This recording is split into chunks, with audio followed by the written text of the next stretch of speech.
this debate will be around nature versus technology and how those two elements can support the climate agenda. So how we can essentially tackle the climate crisis using one or the other, or indeed both.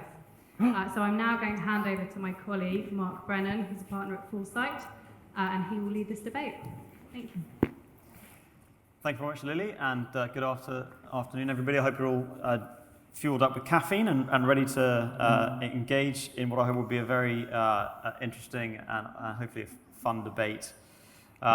So we're talking about nature and technology and how those two things can work together to tackle the climate crisis. But we're going to take the format of a traditional sort of Oxford Union style debate here to try and illuminate both sides of the debate in some relief in order to try and, I guess, get deeper into some of the arguments on both sides. So as Lily said, I'm a partner at Foresight Group. I sit within our public equities team, so I invest in listed companies all around the world, many of which are focused on providing solutions to some of the sustainability challenges that we all face. But when it comes to this debate, we're really here to talk about nature and technology, and I think we're all here. We're in a place where nature is really at the forefront, and really nature is central to what we all require, what economies require to survive on. But we're aware every day that we are degrading it and harming nature. And so therefore, if we think about protecting nature, in many ways we're protecting ourselves. But also we see how technology is, in many ways, a great source of hope. Kingsmill, I think, spoke very sort of convincingly in the previous session about some of the step changes that we've seen, particularly when it comes to the costs involved with the energy transition. And in many places in the world, renewable energy is now cheaper than alternatives. So this tension between nature and technology is a particularly important question. But it's also a very sort of pointed and personal question. It's something that people feel very strongly about. And how we perceive our relationship with the natural world is in many ways a reflection of how we see ourselves. And so I think I'd like to sort of introduce an interesting metaphor, not an original one, as we frame this debate, really building off a book written by Charles Mann called The Wizard and the Prophet. And he sort of describes two competing views within this book around nature and technology, and he characterizes those who, I suppose, are more focused on nature-based solutions as being the prophets, and those being more focused on technology solutions as being the wizards. So within this debate, we have some prophets and we have some wizards who are going to slug it out in the name of finding the right answers, the best balance. And so he kind of characterizes wizards as being particularly focused on technology and market forces and trade. And he kind of characterizes prophets as being much more focused on nature-based solutions and questioning growth and talking more about the circular economy. So these are clearly interesting dynamics to the debate that I hope we can all get into within the next sort of hour or so. So we are going to discuss a specific motion, which I will talk through in a moment, and I'm also going to invite everybody to within the audience to vote on that motion, both at the beginning and at the end of this debate, to see, as we did previously, whether there's any sort of transition in people's views once they've heard all the sides. Before I do that, I just want to quickly introduce the wizards and the prophets that we have. And I'm glad to say that I'm sitting here as chairman rather than having to roll my sleeves up and debate against what is a very capable and esteemed set of debaters. So, arguing for the motion, so the prophets, we firstly have Josephine Bush, who's an advisor and non-exec specialising in sustainability and was formerly a partner at EY for 14 years. To her left is Edward Pollard, who is Strategic Director at the Biodiversity Consultancy, and he's been working in biodiversity conservation for 25 years. So those are the prophets. Against the motion, the wizards, we have Lord Deben, who's a former MP and government minister, and now chairs the UK's Independent Committee on Climate Change. And immediately to my right, we have Alex Voigt, who's a physicist and solar pioneer who has founded and developed several companies and is now particularly focused on the hydrogen market. So, welcome to the Prophets and the Wizards. Before we hear from our first speaker, let me quickly go through the structure. We will have an initial vote on the motion from the audience, just to gauge the temperature. We'll then hear from each side, one speaker from each side.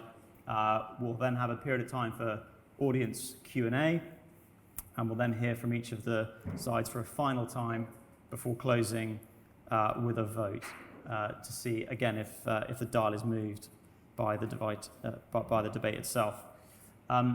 So if we can have the motion up, it should be on your Slido app as a poll question, and I will just read out the motion. Green technologies cannot substitute for nature in supporting life on Earth. Therefore, this House believes that in our efforts to tackle climate change, investment in the protection and restoration of nature must be prioritised over the development of novel technologies. So that is our motion today, and hopefully behind me we are seeing results coming in. So what have we got so far? What would be the most effective? Pretty even-handed, as you might expect at the outset. So we will run this again at the end of the debate and see again if there's been any particular move to either side. Great, so without much further ado, we are going to kick off with our first proposition speaker, Josephine. Thank you, Mark. So, in arguing in favour of the motion, my argument is founded on a simple logic. We are of nature. Nature enables the development of technologies through the utilisation of natural resources and human capital. So without nature, there will be no natural resources or human capital available for the production of technology. So without nature, there is no technology. Therefore, the protection and restoration of nature must come first as a matter of priority. So underpinning this logic, there are three propositions that support this, not just as a commercial opportunity, but as a survival imperative. So the first proposition I'd put forward is that nature has intrinsic value, so underpinning a value proposition. And the second is that nature's decline must be addressed as it is an existential threat to humankind and other living organisms. So an ethical proposition. And the third is that investment in nature presents a massive commercial opportunity, underpinning a commercial proposition, of course. So let's just start with the first of those, that nature is of intrinsic value. So I think the fundamental challenge in putting nature at the heart of policy and investment decision-making of any kind lies in how nature is perceived. There's no global consensus on the rights of nature or perceptions of its value that derive protection within the legal system, financial, or from an ethical perspective. I think, as Mark Carney said, that which has value is valued, making it an investable proposition. So Holmes Royston III, one of the modern founders of environmental philosophy, introduced the notion that nature has intrinsic value beyond a use or instrumental value. And with such recognition, it is easier to argue that warrants protection through our institutions. Now, whilst this view is not universally held, it is gaining traction. Indeed, Descupta's preeminent report, The Economics of Biodiversity, was underpinned by the belief that nature has intrinsic value, but sought to place that value within an economic framework. He rightly noted that nature's worth to society is not currently reflected in market prices because much of it is open to all at no monetary charge. These pricing distortions have led us to invest relatively more in other assets, such as produced capital, and underinvested in our natural assets. He advocated a resetting of our approach to nature by placing it alongside human capital, produced capital, and financial capital in decision-making, thus giving it the weight it deserved. He proffered the concept of inclusive wealth that would redefine GDP, akin to China's gross ecosystem product, to include wider inputs such as the value and depreciation of our natural capital assets. Now, Descupta supports initiatives to ascribe a monetary value to nature, such as instigated by the Natural Capital Accounting Protocol, which would bring natural capital onto the national and corporate balance sheet. With such consensus on nature's value, we are likely to develop more effective nature-based policies and nature-positive corporate strategies. Importantly, investment decisions can incorporate this value into the decision-making process with greater deployment of capital into nature-positive businesses who are primed to address climate events and optimize nature-related opportunities. So on to the second proposition. Nature's decline must be addressed as it is an existential threat to humankind and other living organisms. If we accept that nature has intrinsic value, we must not wantonly destroy it. It is essential to our survival. We must go further, though, and preserve and enhance it for future generations, especially in light of population growth. A conservative estimate of global subsidies that damage nature is around 4 to 6 trillion US dollars per year. Now, according to McKinsey, since 1970, we have experienced a 20% decline in forested areas, 30% of tree species are threatened with extinction, 1/3 of topsoil is degraded, 85% of wetlands lost, 50% of coral reefs have been destroyed, and we have a 68% decline in wildlife populations. Descupta stated that we need 1.6 Earths to sustain our current way of life. Now, the 9 planetary boundaries developed by the Stockholm Resilience Centre tell us what the operating limits are for human survival. 4 of the 9 boundaries are already breached. This could lead to unpredictable and potentially catastrophic consequences for the Earth system. So investment in nature is essential to life. It is only with a coordinated polycentric approach to investment in the preservation and restoration of nature that we can address these threats and convert them into opportunity. Which brings me on to my final thought. Nature presents a massive commercial opportunity.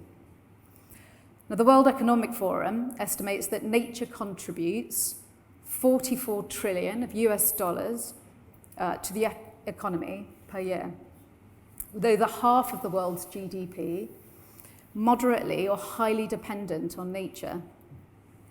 By redirecting subsidies from things that damage nature to nature investment, and with further governmental and business support, investment in nature can help mitigate and adapt society to climate change, supporting the recovery of natural environments and provide multiple other benefits to people, including, according to the UN, 20 million new jobs.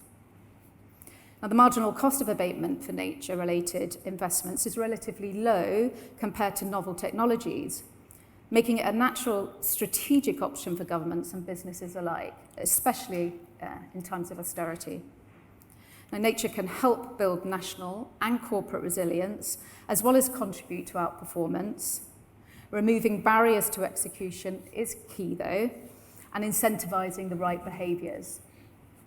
This can be facilitated by clearer and more focused nature-based policy, such as the 10% biodiversity net gain introduced in the Environment Act 2021, and accounting for our natural capital on the balance sheet, as mentioned, such as promoted by the Capitals Coalition and the US National Strategy to develop statistics for environmental decision-making.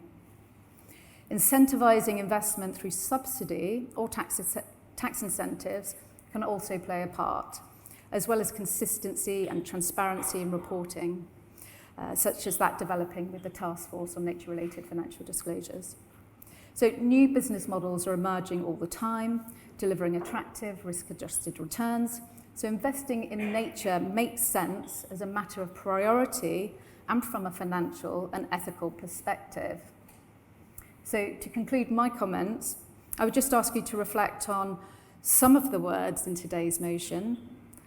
We refer to supporting life on Earth, and I'd ask us all to reflect on what life would be like without nature.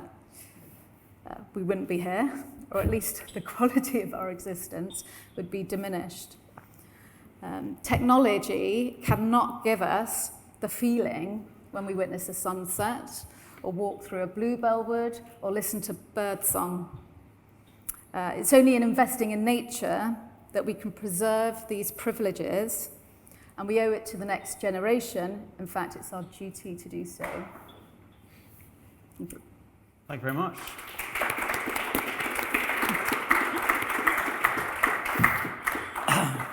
Thank you very much for opening us off, and a very clear and passionate support of the motion.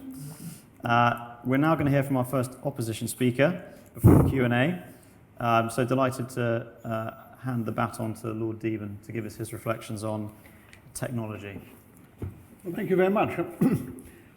As an organic farmer and as the minister who introduced the Wildlife and Countryside Act, which is the basis of our nature protection, you may wonder why I'm on this side of the motion. And the reason is because it seemed to me that the motion makes a false distinction. It asked us to prioritise the one over the other, and I'd concentrate your minds on the word prioritise, because here we are in the Eden project, and here you see that if technology had not been used, we wouldn't have this at all. And yet, in order to do what the Eden project is doing for nature, then we had to use technology. And of course, human beings are natural animals, yes, certainly.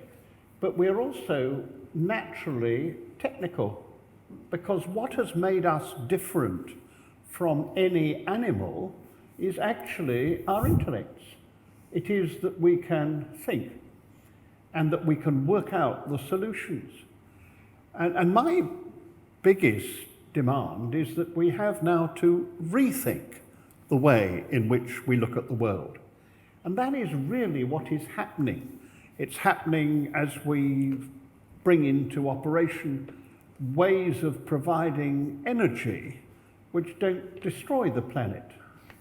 But how can we think of prioritizing the one over the other when without the one, the other isn't able to be protected? I wouldn't like the motion the other way round either. I don't want technology to be prioritized over nature. But after all, we've just had a fascinating session in which everyone picked up a single phrase: grid, grid, grid. What could be more technological than the grid? But unless we have that and make it work, then the natural way of producing energy through wind and sun would not be able to be used. And I'm concerned about those who talk about natural solutions as if there is something different from that, between that and the use of technology. For example, I run an organic farm. It needs a great deal of technology to make sure that one can do that properly. I don't think there's anything wrong in that, but I want to do it in a way which is entirely natural. But I can't do it unless I have the tools to do that properly. Indeed, using technology rather than chemistry is crucial if you are an organic farmer, because you have to use machinery which actually does the job you want. You want it to be electric, so you must be able to plug it in. You have to do all those things if you're going to be the guardian of nature. And I do think there is a heresy that we have to avoid. It's called the rewilding heresy, because actually most of the natural areas of Britain are the result of man's technology. We are a curated nature here. And people who want to rewild discover there are all sorts of problems of doing it. And indeed, they cease to do it in quite the way they did to start with, because they discover that man has got to intervene. It's got to make sure that animals have the proper circumstances in which to have their babies, because otherwise you have a real animal welfare problem. And what are we going to do about these animals? It'll be technology which will enable us to rid our cows of mastitis. This is a hugely valuable thing in order to make sure that nature works as well as possible. I think it's a very wrong way of looking at human beings, to try to make a distinction between man the thinker and man the natural produce. It's the two together. You can prioritize neither. And in the whole history of mankind, we never have prioritized one over the other. What we have done is not to think of either properly. So we have destroyed nature because we haven't thought satisfactorily about it. And we have ignored technology and done things to nature which have been damaging to it. So I want us to have a holistic approach to the way in which we deal with this. And that's why I entirely agree with the phrases which have been used. We've got to place it alongside. That was the phrase that was used. Not prioritize it, but place the two alongside each other. That must be the answer. We won't be able to defend nature unless we use the best of technology. And we should not use technology in a way which in any way defeats or undermines the natural world. So, if that is true, and human beings are tech beings by their nature, then we are able to use the wonderful gifts that we've been given. And I always think that climate change is best thought of in the way that the Pope did in his great encyclical Laudato Si, itself a quotation from St. Francis, who ought to be the patron saint of this particular biosphere. And what he said was that climate change was the symptom of what we have done to the world. And that puts it in the right position. The world of nature is crying out for healing. The disease is what we have done to the world. We will only cure that disease by using the best that human beings have to offer. That is partly, and importantly, their technical ability to find ways of restoring nature as we have to. So please don't suggest we should prioritize the one over the other. We have to recognize that the future of humanity is to use our minds to protect and enhance the natural world upon which we depend.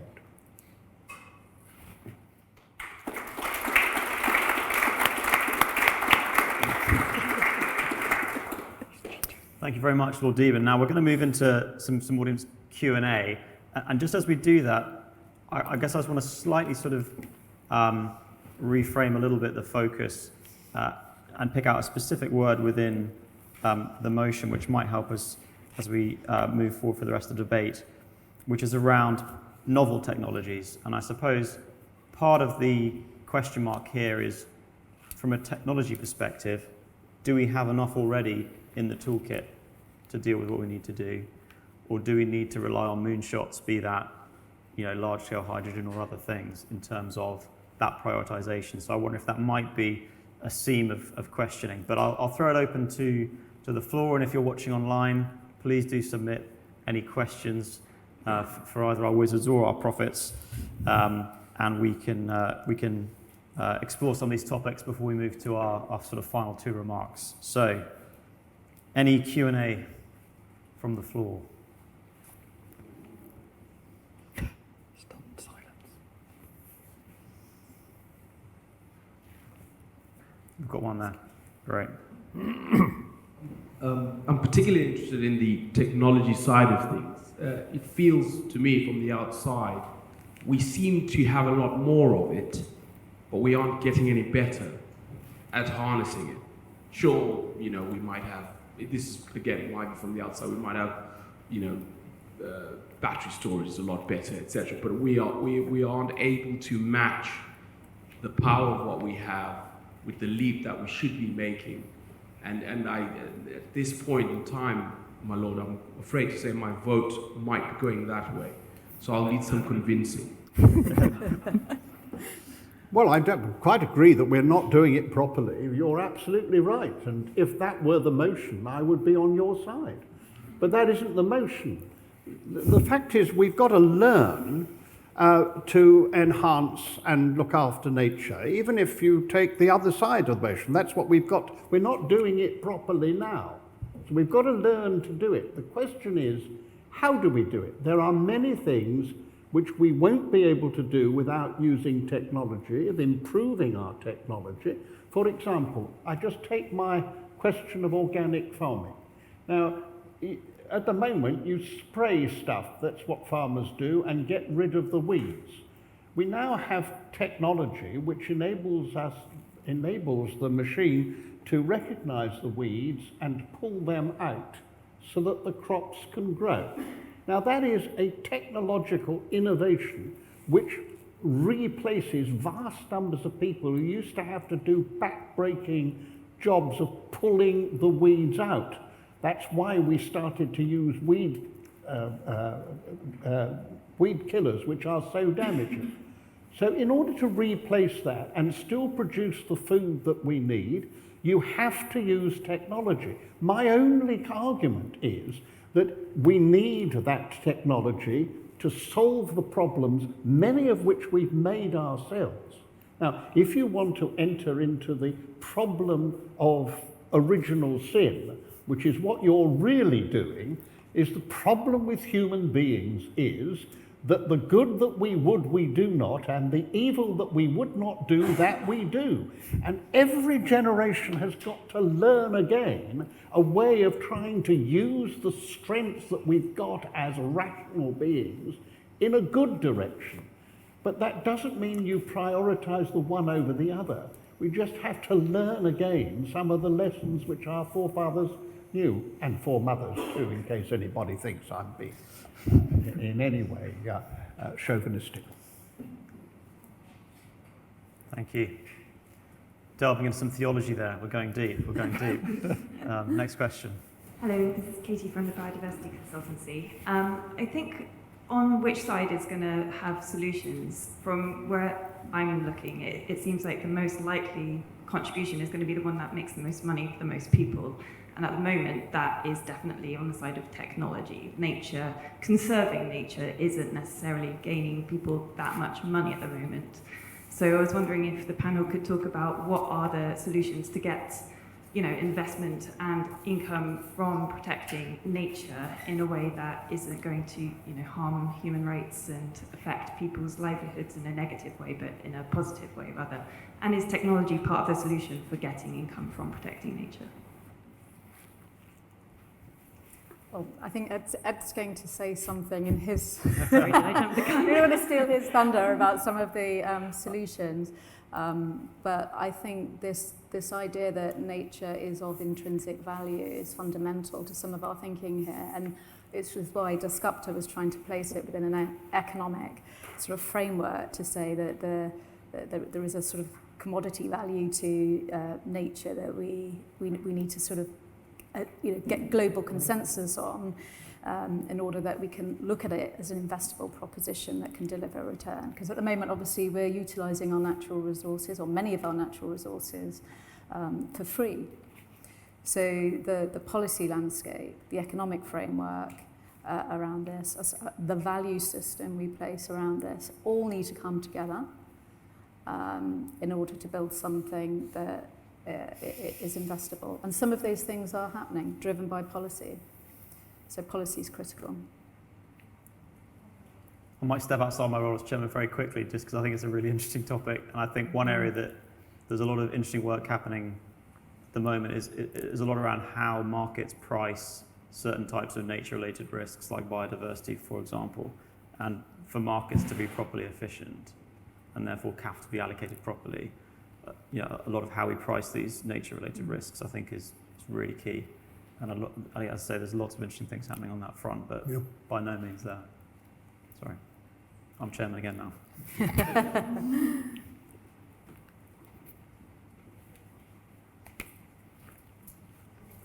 It's not a question to anyone specific, so feel free. But to jump in, are we not entering very dangerous territory in terms of talking about the value of nature and the great economic opportunity? Because I think what hasn't been mentioned is if you read Dasgupta, obviously the whole natural system underpins our entire way of life, not just economics and finance and business, the entirety of everything. So by definition, by extension, it's worth a lot. It's worth trillions, right?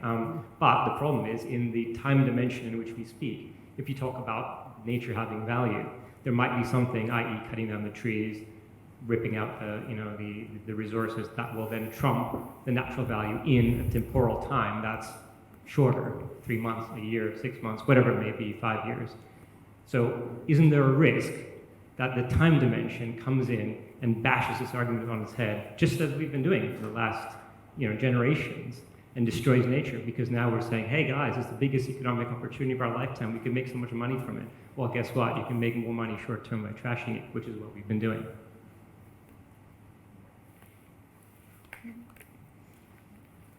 I want to take that? Well, don't we have to be a bit careful about using the word technology as if it only refers to the things that we've got wrong?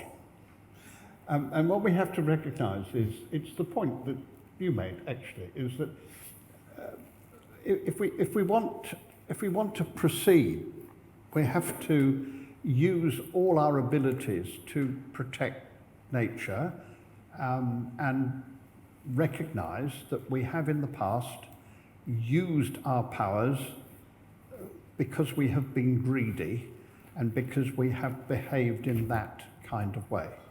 Now, if we're going to behave properly, we've got to use all that power and strength of our minds and technology in order to reverse where we are. I just think it's a huge question, which is why I'm sorry we're actually arguing, because I actually think we want to create the same end. We both want to recognise the importance of nature. But after all, if we're going to have a proper market in encouraging it, the technology of that market is crucial. We can't have it without the technology of the market, because that is how we get the wealth back into it. So that's why I don't want to prioritise it. I want us to face the fact that we need both. Time for another question or two before we go back to our wizards and prophets, right? One at the back. I'm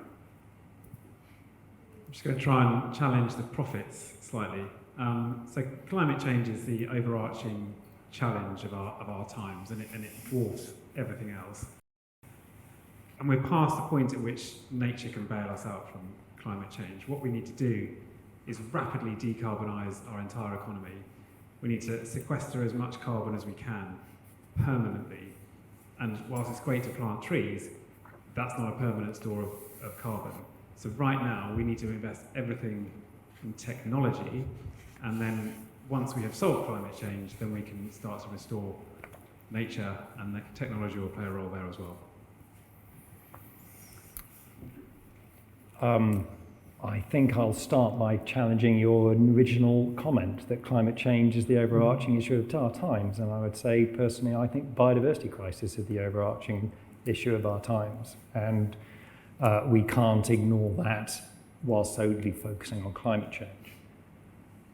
Many of your other points I will come to when I try to engage with the debate here, and I think what it comes to, actually picking up on our chair, is you used the phrase, Mark, what we need to do. And I actually don't think we've defined what it is that we're talking about here in this debate of what we need to do. Are we talking about reducing emissions? Are we talking about mitigating the damage that is coming from climate change? Or are we talking about sequestration, sucking the carbon out of the atmosphere? We can have all the technology we want and go to zero emissions tomorrow, but we are still way above the threshold in our parts per million of carbon dioxide in the atmosphere. So we've got to find ways of getting that carbon dioxide out of the air. And that's what I'm going to come to. I don't think the technology is there. That's what I'm going to focus on. If we're going to stick to the debate at heart, and all respect to to Lord Deben here doing the brilliant ploy of arguing not the case that was there on the point, I will try and stick to my point. Whereas at heart, I fully agree with you. Of course, the answer to the debate is it's both and it depends. So, yeah, I hear the argument. As I say, I disagree with twofold. I disagree that climate change is overarching the fundamental issue of our times, and I also don't believe that the technology is there to achieve what we need to achieve in terms of sequestration. Well, I mean, we're actually threatened with extinction by climate change. And I have to say this very carefully because I don't want to frighten people to the degree which it is. It must be the overarching question of our time, but it is, as the Pope said, the symptom of what we have done. And one of the things we've done to the world is to destroy and damage the biodiversity. Another thing is the way that we've treated other people. Another thing is what we have polluted the seas and the oceans, and how we've polluted the sky and the air. So all that one is saying by its overarching position is that. But if you're going to plant trees because you want to sequestrate the carbon and return the earth to the way in which biodiversity was able to keep the balance, after all, that's what happened. We used to emit less, but the earth was more able to sequestrate more. What we've done is to emit even more, and we've reduced the ability of the earth and the oceans to sequestrate. So if we want to go back, we have to clean up the oceans and do all those things, and we will be planting more and more trees. But unless you have the proper technology of a timber industry, when those trees come to their fruition and you cut them down, you've got to maintain their the carbon which they have sequestrated. Otherwise, all you've done is to put it off. And that means a timber industry which uses those in building, which uses those in place of other things in furniture and the like. So you need to have the technology to make that piece of sequestration work. All I'm saying is the two are essentially coming together. And it's particularly true because human beings have got to deal with the other overarching problem, which is that there are a hell of a lot of us. And that whereas it was possible to do all sorts of things when you don't have many, when you're dealing with trying to feed and look after what will be something close to 10 billion people. Only a mixture of protecting nature and using technology will in fact give us the answer. And I think it's going to be very tough, very, very tough to do it. But to discard one or prioritise the other seems to me only to make things worse. I think there's a massive timing issue here. You know, if you come back to the fact that 4 of the 9 planetary boundaries are already breached, we don't have a lot of time to get this right. And we certainly don't have enough time to deploy capital into novel technologies to see whether they will fulfill their potential or their stated objectives. But what we do know is that we do need to address climate change and we do need to address biodiversity right here and right now to start to solve this problem. So I think the timing imperative would force us to invest nature over technology simply because of where we are. And that's not to say technology is not important, but we're talking about prioritisation. Thank you. Very interesting comments. I'm going to move now to final prepared remarks from both sides. And again, I think to your point, just re-emphasising in terms of what the motion is focused on, it is both supporting life on Earth and tackling climate change, which clearly is a pretty broad roof. But Edward, we'll hand over to you for your comments. Thank you. Thank you, everyone. So, as I said, this is, of course, a vast topic, and I will focus just on the one aspect of it, which I believe is the key area where I think there is still an important debate to be had, and it is this question of sequestration. I think the debate over the role of technology and other aspects of how we address the global challenges is a harder one to stake a claim in the nature side. So I'm going to focus on the sequestration side of things. I've got 3 elements to come at this, the rule of 3s here. Why nature is what we should be prioritizing here. It's proven, it's reliable, and it does bring so much more. So it's proven. I mean, we've had 3 billion years of evolution to create the nature which knows plants in particular know one thing very well, which is how to convert carbon dioxide into other elements which we can then lock down. So we don't need to mess around with new, unproven technologies. We don't have the time. We can't risk any longer investigating in unproven novel technologies to try and solve the mess we're in. Now, technology, obviously, over particularly the last 150 years, I grew up in the northeast of England, heartland of the Industrial Revolution, and back then, it brought a lot of wealth. But at what cost? What cost to the environment? What cost to societies globally? So we can see the attraction of why technology's got to be the fix here. Technology was a great solution for the last 150 years. Why shouldn't it be the solution now? I just don't think that's the right way out. It's got us into this mess. Why would we try and invest again in unproven technologies when, as we can see here, as was introduced at the start, 20 years ago, Dan, this was all exposed clay, and now it's vegetation. And I can't compete with quoting the Pope or the Bible. I can quote Michael Crichton and say that nature will always find a way. Another aspect here, it's cheap and it's reliable. If done right, and there is a big if there, because we can all bring out too many examples of nature-related, natural climate solutions, nature-based solutions being done wrongly. But if done right, a peat mire, a seagrass bed, grassland, sometimes forests, and I won't go down the avenue of what is potentially a red herring of timber. I think the places we should be looking at are places like seagrasses, kelp, peat mires, where there's vast opportunities for genuinely long-term sequestration. If they're done right, you set it up and it just goes. You don't need to tinker. You don't need to bring a spanner to it. Maybe you bring a spade or a lopper, maybe the occasional cow or the occasional horse, and bring in some of the nature-friendly farming methodologies. But it doesn't need a lot of ongoing, expensive, complex investment in interventions. And therefore, it's also a appropriate technology. It can be applied anywhere. You don't need high technology. You don't need skilled staff, skilled employees. It's an opportunity for everyone. It's equitable. It's a solution that can be applied everywhere. And it's cheap too. And this is where the profits bring the profit. Yeah, I know. I was trying to figure where to bring that one in.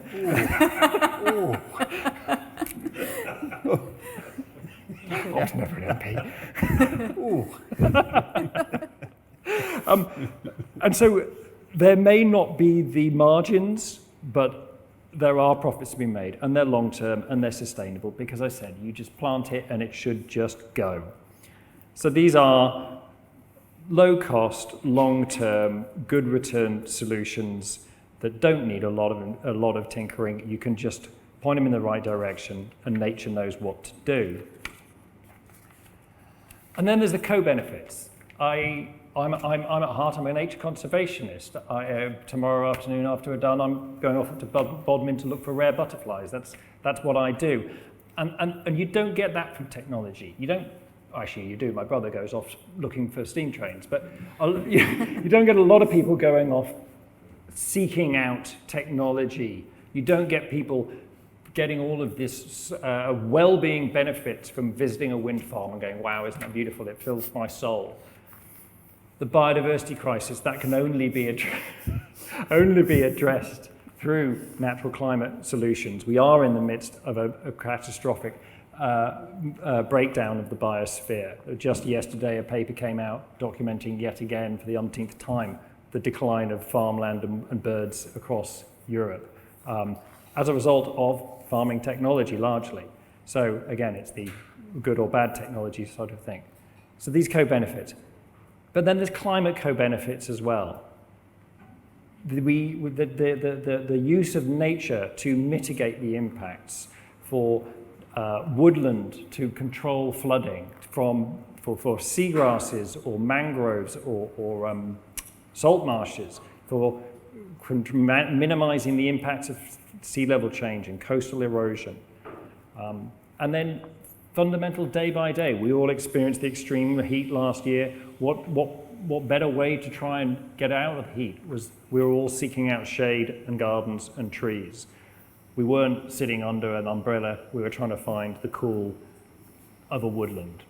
So in the end, what I come back to these 3 points, if we're going to try and minimize the impacts, if we're going to try and manage the impacts, and we're going to try and bend the curve and start reducing the levels of CO2 in the atmosphere and try to hold off the worst possible models of what could be coming to us, it's got to be about prioritizing nature. Great.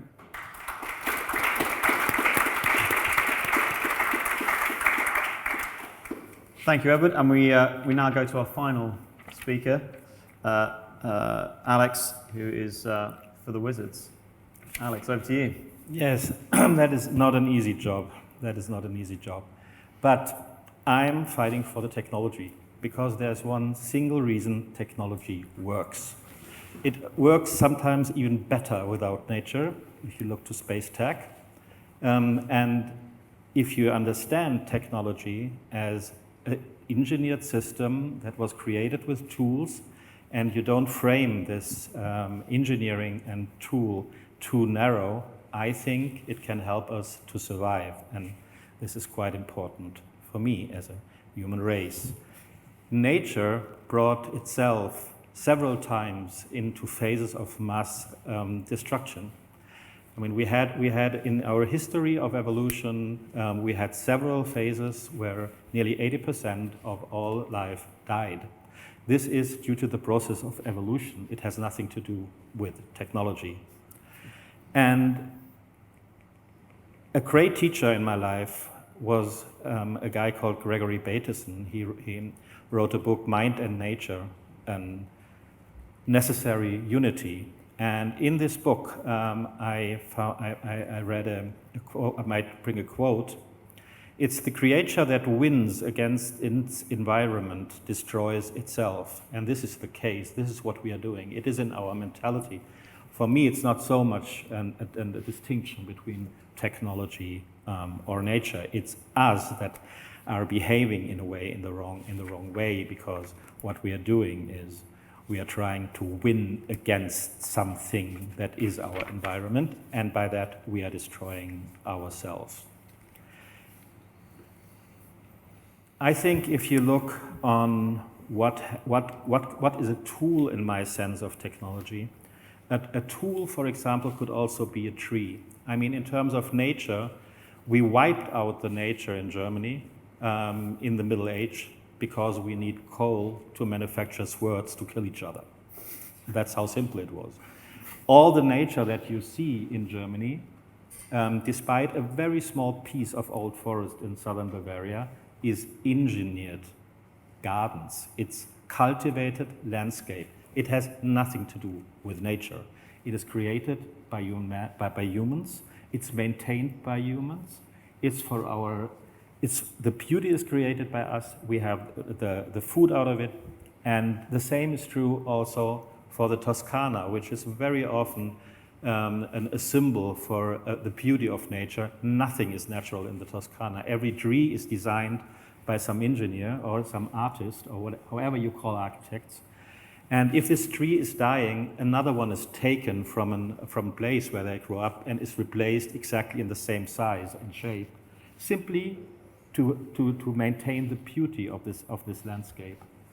And I think to now get the things closed, I think the way that technology will save our asses is it will help us to create the gardens of the next century in my terms. These are gardens that are helping us, number one, to nurture the technosphere with what it needs most. This is energy.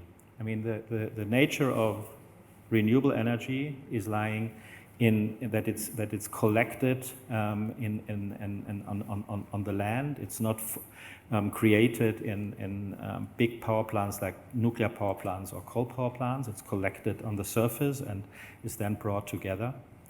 And this energy needs to be connected also with the energy that we as sociosphere on the planet need with the creation of food. And I think the double usage of this goes very well together. A lot of things needs to be developed, but a lot of things are already in place. We only need to find ways to do it as a society. And the third thing is that also in this garden, nature is nurturing itself through the cultivation of biodiversity. And the only way that we can achieve what was already pointed out is that we need to get the CO2 out of the atmosphere, that we need to gain again biodiversity, will be in engineered systems. That means in technological system.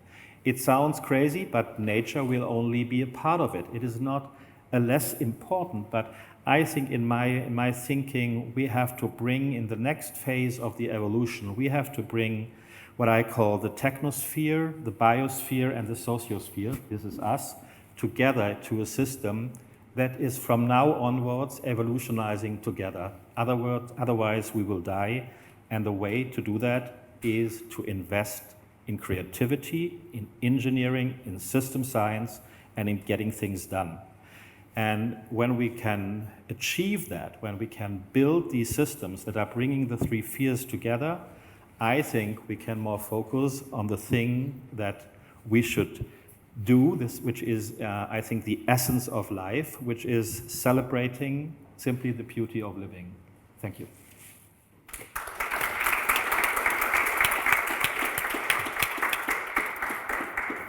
Excellent. Well, that really brings us to the end of the debate itself. Actually, we've got time for one question. Let's have a question, and then we can do it. You know, the issue of, or the opportunity set for nature-based solutions has been with us for a long time, but in the last 24 months, I would say that the capital markets have discovered it. And so what I wanted to ask the panel, the debaters, is that humans and the capital markets that we created have an incredible ability to scale and ramp fast, not always to the good. So as the world now has discovered nature-based solutions, what are your cautionary comments about how we manage through the next few years as the mad rush takes place? And that frankly goes all the way from, and whether you disagree with it or not, forestry, grassland, regen soil, the whole mash. Well, we've got a massive challenge of data, I think, that will underpin any sort of business models that emerge within the nature-based solution space. The Task Force for Nature-related Financial Disclosures is going through its iterations at the moment, where the data challenge is huge, and I think if we can crack that, and we can crack the value proposition and build the market frameworks that enable us to exploit that sort of data and the value proposition, we're moving towards an environment where more business models will emerge with very clear return profiles. We're only at the start of that journey with some of the nature-based solutions that we have out there at the moment, but they're quite simplistic in their frameworks, like the biodiversity net gain. We have regulation that's helped us move towards the commercialisation of nature through those credits, but very, very early stages. But we need more frameworks, more data, the value proposition to be clearer. So that's. I mean, it's an opportunity as well as looking at how we move into that space and the challenges that we face. So on the way you're positioning it very appropriately is that the data infrastructure, the regulatory infrastructure have to catch up, but I'm worried about the fact that in the next 24 months, the amount of capital, demand side, will significantly outstrip the supply side or the science of the supply side. I think we're at time. So I think it's a great question. It's right. But can I just say, I mean, what we need, I think we've got to build the market framework. We must have a framework with more data. This is the technology that we need to achieve this end, and that is surely the point. The final blow. All right. Well, look, lots more to talk about. We've got plenty of time this evening to get into it, I'm sure. Just before we finish, we're going to run the poll question again just very quickly on Slido on your devices, just to see if anything changed. So let's see if we saw any substantial change. I think. Oh, don't speak too soon. Oh. I think it looks pretty similar. Oh, 50-50. Gosh, you could. 52-48. Katie, pass me the phone. That's where it's going to go. Well, we'll see what happens. But anyway, look, that was a really fantastic debate. Thank you very much. I think deliberately, provocative and great to sort of get into it. I am informed that Eden has a strict no canapé throwing policy, so please keep it civil when we go out for drinks later on. And that closes out the debate. Thank you very much.